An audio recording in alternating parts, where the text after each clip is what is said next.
Muy buenas, collacies y collacies. Aquí estamos con una nueva entrevista en Alderiques y vamos de ir a Latinoamérica porque tenéislo ahí en pantalla con nos David Acera, que es un contador de historias, un cuentacuentos. David, ¿cómo estás? Muy buenas.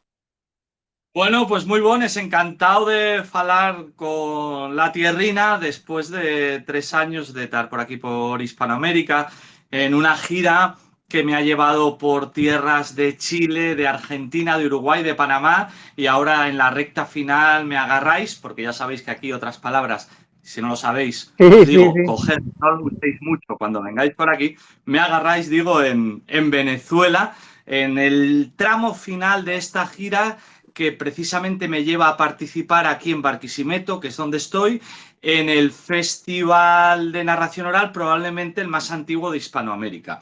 30 años llevando los cuentos aquí a Venezuela y este año, bueno, pues tengo la suerte de que me hayan vuelto a invitar y voy a compartir escenario con narradores de la propia tierra, de Venezuela, pero también de Colombia, de México o de Cuba. Claro, porque estamos falando eso para presentarte un poco al Derique, si es David Acera de Ubieu, como decíamos, si es un contador de historias profesional, cuenta cuentos, y esta xira que estáis haciendo per Latinoamérica ya me estila un poco Cuentamérica, ¿no? Porque tuviste, estabas contando en de ellos países contando esto tan guapo, esta tradición oral, que también faislo per aquí per Asturias, estuvimos viendo en el Concilio de Sumiedo, hiciste de algunas cosines, y bueno, y la tu actividad profesional y en este caso fuiste para esos países hermanos como son los latinoamericanos, ¿no? Sí, yo siempre digo que soy narrador oral, que eso significa que vivo del cuento Mm. desde hace 20 años, año arriba, año abajo. Muchísimo en mi tierra, en Asturias, como bien dices, en Somiedo, con mi amigo Manuel Galán y ahora con Ana Laura Barros en el equipo, mantenemos la única cita festivalera con el cuento contado que hay en Asturias, que se llama Tibleus, en honor a un mágico hayedo que hay allí precisamente en Somiedo. Y esta gira pues la he llamado Cuenta América, bueno, gracias también al trabajo en conjunto, porque aunque la gente me ve a mí solo en el escenario, realmente, como decían en La Bola de Cristal, un programa mítico con el que me crié yo y muchísimos otros españoles y españolas allá por los años 80 del siglo pasado, pues solo no puedo, decían en aquel programa de televisión de los sábados por la mañana, decían solo no puedo, pero con amigos y amigas sí. En este caso, este nombre se lo debo también a un pensamiento en conjunto con David Pérez, de Me lo dijo Pérez, una agencia de comunicación que me ayuda junto con con parte de mi equipo, a que esta gira pueda ser una realidad. Una agencia de comunicación rural, por cierto, de allí de Asturias. Claro, pero aparte una xira pero interesante porque digo eso, estáis perdidos países latinoamericanos y eso, prestámonos también falar eso, el tema de lo que lle la importancia que tiene lo de contar historias, ¿no? Y es fundamental. Mira, yo siempre digo que en una época supuestamente tecnológica, tú agarras a cualquier guaje Sí. pequeñín de los que son nativos digitales y le entamas a contar un cuento y se te va a quedar absolutamente paralizado si lo haces bien, a pesar de que su lenguaje es esta pantalla plana por la cual me estáis viendo ahora mismo. Las pantallas tienen alguna ventaja y muchos problemas, entre otros que, en mi opinión, si sobre todo cuando desde que nazco estoy pegada a ella, pueden llegar a ser un lastre, un problema para la creatividad y para la imaginación. Y por eso, pues bueno, yo creo que las nuevas generaciones siguen conectando. Hay un hilo que nos une como especie animal, incluso antes de que inventáramos la escritura, y ese es el hilo de los cuentos. Había un folclorista alemán que decía que en vez de Homo sapiens nos deberían de conocer como Homo narrans. Y de hecho, no lo digo solo yo, ¿no? Yo me desenvuelvo en muchos apartados profesionales. Cuento cuentos para los más pequeños, pero también los escribo y también doy muchísima formación, desde primaria a la universidad. Trabajo habitualmente con nuestra universidad, con la Universidad de Oviedo. Claro. Y allí, bueno, pues de alguna manera enseño a contar cuentos, primero para contar cuentos, que tiene una importancia en sí. Segundo, para mejorar también nuestra expresión oral pública. Y luego hay muchísimos otros ámbitos de desenvolvimiento profesional en los que también me muevo yo y muchísimos compañeros y compañeras. Por ejemplo, no es el ámbito que a mí más me llama, pero también lo hago. Por ejemplo, en el ámbito de la empresa, ahora todo el mundo habrá oído alguna vez aquello del storytelling, ¿no? Sí, Pues el storytelling no es más que contarse a uno mismo, no es más que utilizar este arte ancestral de contar cuentos para implicar razón y emoción en un discurso que hace que el destinatario entienda inmediatamente lo que estoy contando. Nuestro cerebro piensa con los esquemas de un buen cuento. Por eso vale para todo. Y por eso mi profesión, que ha sido rescatada en nuestro país, en España, en los 80 también del siglo pasado, por personas como Estrella Ortiz, cada vez tiene más presencia y más fuerza. Mira, acaba de llegarme ahora de Asturias Cultura en Rede, del programa que este año estrenan precisamente una sección de narración oral por primera vez dentro de las propuestas artísticas de Asturias, de la nuestra tierra, por algo ya. claro, y aparte por la narración oral, que es importante, fálase mucho también en el idioma, en el asturiano, que esa transmisión generacional, el contar, dentro de lo que es el idioma, también contar el idioma con esas historias, ¿no? Como los güelines y los güelos contaban esas historias y ahí el idioma esa transmisión oral, fálase mucho. Meca, allí que ahora el asturiano no se puede romper esa transmisión oral y ahí sí que juega un papel importante los cuentos y, todo y cómo se contaban las historias, ¿no, David? Así que yo, lamentablemente, como puedes observar, tampoco soy asturfalante, falo cuando me pongo en Mm, amestao, como hacemos la mayoría de los asturianos y asturianes, y eso también tiene razones históricas. Yo siempre cuento que el mi abuelo fue pastor antes de la guerra de España, fue niño pastor. Él criaba a les vaques y a la caballería en el puerto La Bachota, en el Parque Natural de las Subiñas, en una braña que lleva la braña del Cheu. Cuando él fue abuelo, a mí, que soy el nieto mayor, y a alguno de los otros primos míos también, nos sí, subí arriba, pero a trabajar como él no, a pasarlo genial. claro. Pero incluso en pleno agosto en Asturias, de repente el cielo encapótase, comienza a orvallar, y ahí a los nenos nos metían dentro de una de les cabanes de Sí, esta braña, de la braña del Cheu, en el puerto La Bachota, prendían fuego en el suelo porque allí no había ni llar ni nada y entamaban las historias. Yo sin saberlo estaba asistiendo a, bueno, pues a uno de los últimos filandones en vivo y en directo que se pudieron ver en mi tierra. Entonces había un paisano de la quinta de mi abuelo que ya murió, que se llamaba Tono, aunque todo el mundo lo llamaba Tono Mataosos, mi abuelo ya de Techeo, mm, eh, Campomanes para arriba. Entonces el sí, paisano empezaba a contar cómo había matado al último oso del pueblo, ¿no? Y de alguna manera, yo que llevo mucho tiempo pensando por qué me gusta tanto el cuento, yo creo que es porque me remite a esos momentos con mi abuelo que claro. son... Cuando tienes la suerte de tener un buen vuelo, porque esto de, ay, los vuelos, bueno, pues unos vuelos molan y otros no, como todo en la vida. Pero cuando tienes la suerte de tener un vuelo que te marca, esa persona te acompaña toda la vida, por lo menos el mío a mí, ¿no? Entonces, yo vengo del teatro. Yo empecé a hacer teatro en la Universidad de Oviedo, primero en Cáceres, en mi pueblo, cerca de Oviedo también. Sí, Empecé a hacer teatro allí en la Asociación de Vecinos, que presidía el MIPA por aquel entonces. Y bueno, pues decidí empezar a trabajar en artes escénicas desde el derecho, que ya era lo que yo estaba estudiando por aquel entonces. Y después, cuando descubrí el cuento, me até a él. claro. Sigue gustándome el teatro, sigue gustándome hacer tele o cine cuando se tercia, pero lo que me presta allí el cuento, y seguramente allí por eso que tú acabas de decir ahora, ¿no? Porque nos conecta con algo muy profundo de nosotros y de nosotras mismos. En mi caso, pues eso, el Puerto La Bachota, que os lo recomiendo muchísimo, uno de los grandes espacios naturales de esta Asturias nuestra que tanto nos presta. Sí, aparte que queda ahí en la carretera de Campumanes hacia el puerto de la Cubilla y toda esa zona, mira cómo lo tengo yo Ahí todo controlado. lo mismo, bueno, Tengo lo y yo toda esa controlado, zona, Puerto Pinos, Puerto Mieres, todo claro, eso, todo ¿no? controlado. Toda esa zona. A mí en Sí, mi vuelo nada, va siempre un caballo y a sí, trotar por arriba. Que además allí si te tira da igual, porque el prau es tan cortín que parece una colchoneta de estas elásticas de los sí, guajes de las ferias. sí, Y sí, bueno, si te tira el caballo da igual, ¿no? Entonces, bueno, esos son mis recuerdos de mis veranos de infancia.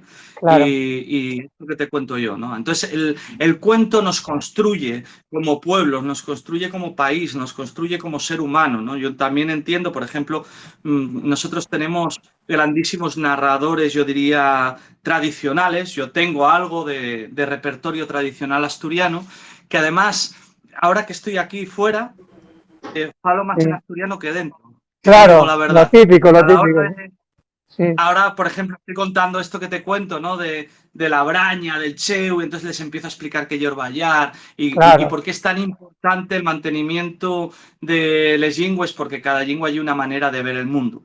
Y son conclusiones a las que uno llega, en mi caso, por lo menos con los años. Cuanto más años pasan, más voy reevaluando mis posiciones al respecto y más importante creo que mantener esa mirada hacia el mundo. Bueno, pues digo que en Asturias hay grandes narradores que viven de lo tradicional. Bueno, pues estoy pensando en un paisano como la copa de un pino, como Emilio del Nido, con el que tuve la suerte de trabajar bastante tiempo en teatro. También, desde luego, si hablamos del folclore en Asturias, yo hablaría de Ambás, que es un monstruo Claro.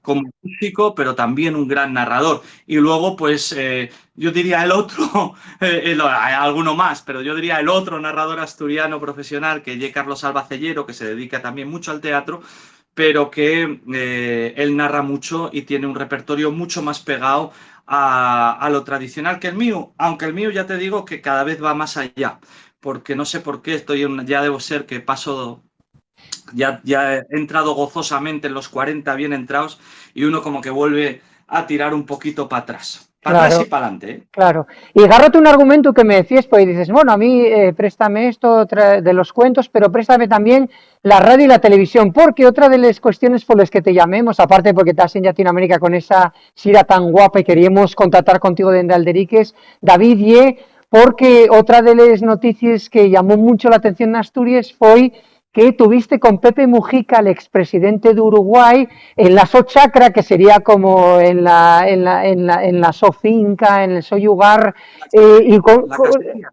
sí, la casería de este paisano que oye, muy célebre, y una entrevista que tuvimos, bueno, pusiste en las redes sociales a través de Nortés, y también prestábamos saber, aparte de lo que estabas haciendo y contactar contigo, como digo, estamos, David, está en Latinoamérica, en Venezuela concretamente, pero queríamos contactar contigo, saber cómo fue esa experiencia de estar con este grande, con este paisano, con este Pepe Mujica, con esa experiencia, un hombre que sufrió torturas, una entrevista que damos la enhorabuena por ella, porque fue per guapa, tratarnos una montón de temas, pero una persona que sufrió torturas, es guerrillero, presidente de Uruguay, y que siempre que fala, siempre dices cosas pero interesantes. ¿Cómo fue esa experiencia? ¿Cómo gestionaste? Queríamos saber un poco lo interno de la entrevista, cómo gestionaste la entrevista y cómo fue la experiencia, David.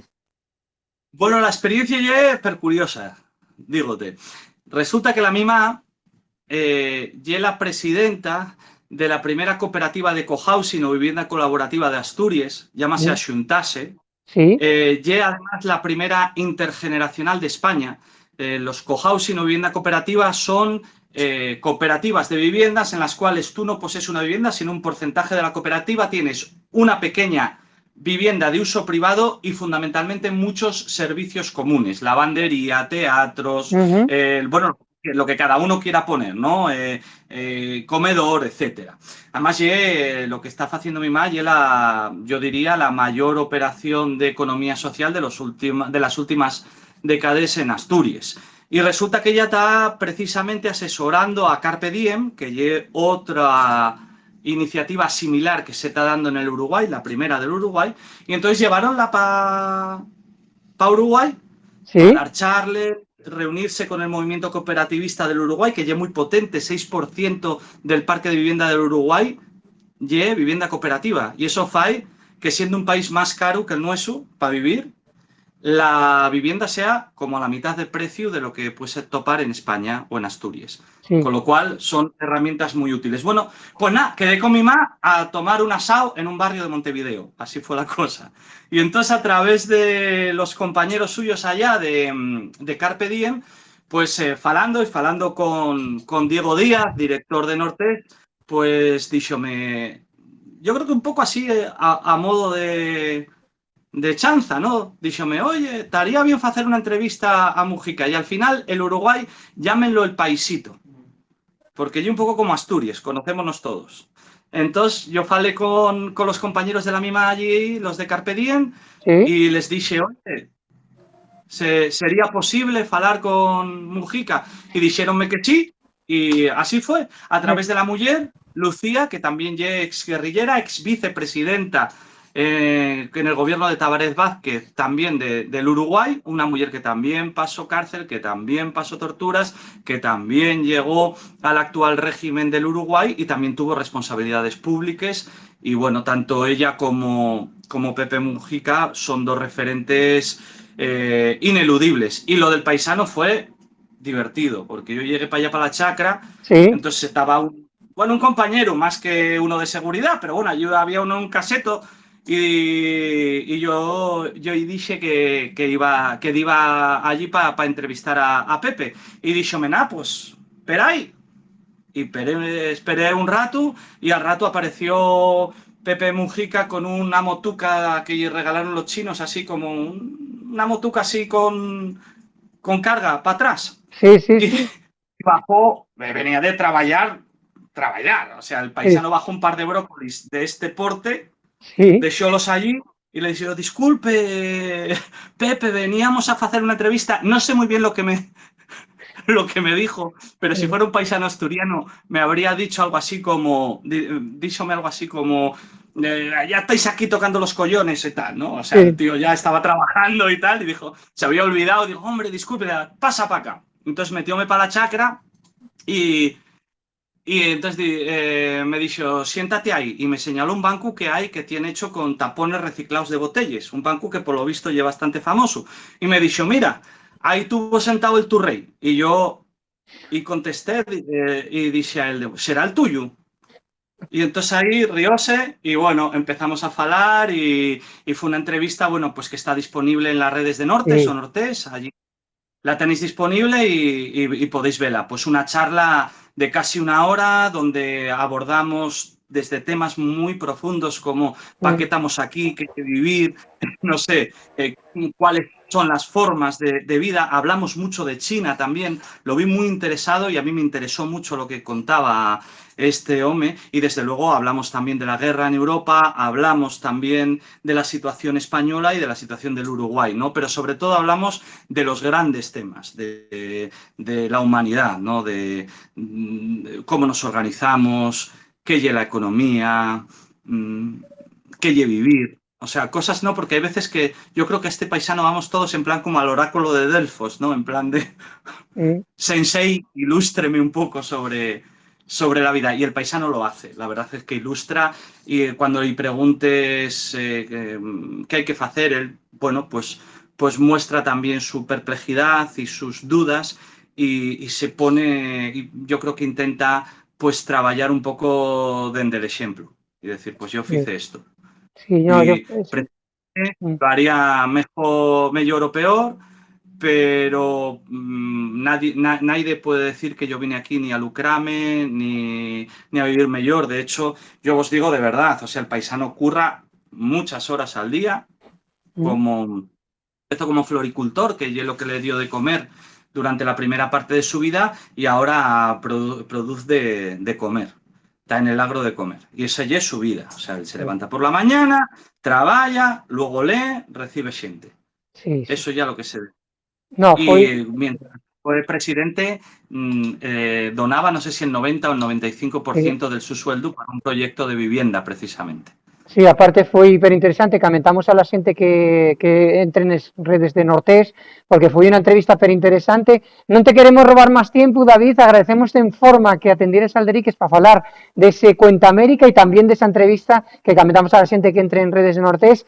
Muchísimas gracias por atender al Deriques, prestonos pola vida esta charla, estás aí en Venezuela, esta conexión que permite las nuevas tecnologías y más nada, David, estamos en contacto, es hiperinteresante, vamos a ir afondando en más cosines cuando retorne a Asturias y toda la historia y deseamos que todo te vaya per bien per ahí. Muchísimas gracias, David, por atender al Deriques. Un abrazón. Pues muchísimas gracias, Alderiques, por la vuestra iniciativa, por ponerme en contacto con la tierrina y nada, porque tengo algunas cosines en Madrid a la llegada estaré inaugurando per la cuenta, que lleve un festival de narración allí de una ciudad madrileña. Y luego yo calculo que sobre el 10 pueda estar por Asturias, porque enseguidina, 14, 15, 16, estoy también junto con Rosa Piquín, una profesora infatigable de las que necesita la nuestra tierra. Estoy haciendo ahí un curso en la Facultad de Formación del Profesorado de la Universidad de Oviedo sobre promoción lectora y biblioteca escolar, que si a alguien le apetece puede apuntarse también. No hace falta ser profesor en activo. Pues muy bien, gracias, muchísimas gracias. Cuídate mucho, David, un abrazón, gracias. Un abrazo. Vémonos pronto. Tallo, gracias. Chau.